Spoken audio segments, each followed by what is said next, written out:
सर्वांना जय भीम।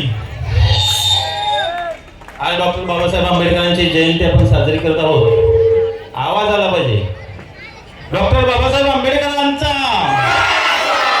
आवाज येत नाही। डॉक्टर बाबासाहेब आंबेडकरांचा, भगवान गौतम बुद्धांचा, भगवान गौतम बुद्धांचा। आज ज्याप्रमाणे आपण शहाजीनगरमध्ये जयंती साजरी करत आहोत, त्याचप्रमाणे पूर्ण भारतात नव्हे तर जगामध्ये सगळ्यात मोठी जर जयंती साजरी होत असेल ती फक्त डॉक्टर बाबासाहेब आंबेडकरांची होती।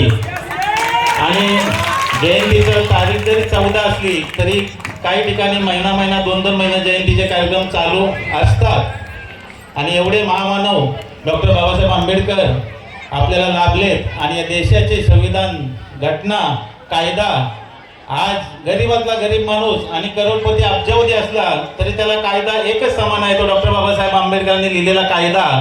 त्यामुळं साधा भोळा गरीब दीनदुबळा माणूस सुद्धा आज ताट मानेने जो जगतोय ते फक्त डॉक्टर बाबासाहेब आंबेडकरांनी दिलेल्या घटनेमुळं। आणि हे उपकार आपण सूर्य तारे चंद्र असेपर्यंत विसरू शकणार नाही। आपण जयंतीचे कार्यक्रम नेहमी दरवर्षी साजरी करतच आहोत।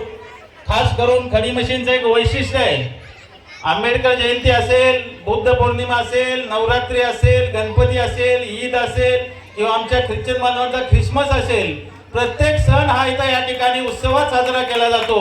कुठल्या जातीच्या भिंती आपल्यामध्ये न घालता सर्व कार्यकर्ते, पदाधिकारी आणि सर्व नागरिक या ठिकाणी आपण एक शहाजीनगरमध्ये एक वेगळा उपक्रम दरवेळेस राबवत असतो। आणि मला हेच सांगायचं की यापुढेही आपण कुठले जातीभेद न ठेवता प्रत्येक धर्माचे, प्रत्येक धार्मिक सण या ठिकाणी आपण आजपर्यंत साजरे करत आलोत, या पुढच्या काळातही आपण साजरे करू।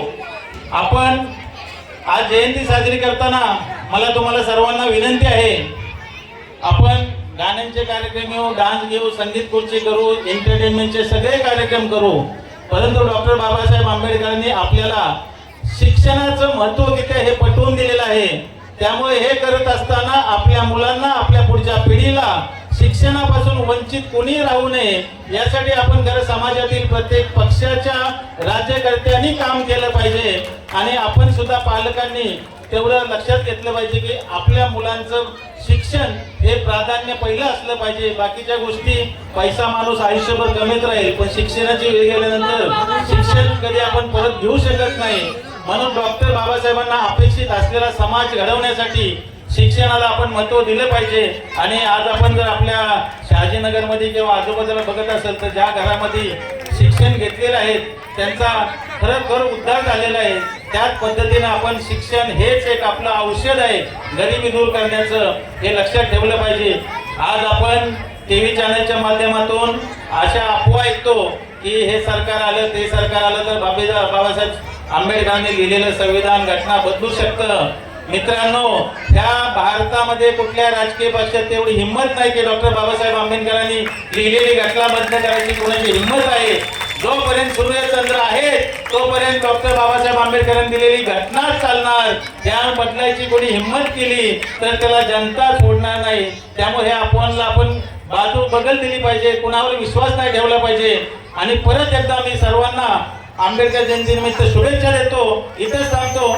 जय भीम, जय हिंद, जय महाराष्ट्र। धन्यवाद माऊली साहेब, आपण बोलतो।